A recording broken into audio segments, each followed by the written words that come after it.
তিন আসন মুরাদনগরের নেতা কর্মী জনগণ সবাই।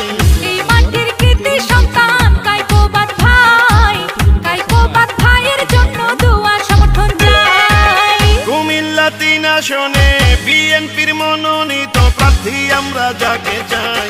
সে তো মোদের প্রিয় নেতা কায়কোবাদ ভাই, বিএনপির মনোনীত প্রার্থী তাকে চাই। পাঁচবারের সফল এমপি রাজপথের পরীক্ষিত যে নেতাকে আমরা পাই। সে তো মোদের প্রিয় নেতা কায়কোবাদ ভাই, কায়কোবাদ ভাইয়ের জন্য দোয়া সমর্থন চাই। সাবেক ধর্ম প্রতিমন্ত্রী কুমিল্লা তিন আসন মুরাদনগরের মাটি ও মানুষের যোগ্য সন্তান, বর্ষিয়ান জননেতা, উন্নয়নের অগ্রদূত, জনবান্ধব জনদরদী নেতা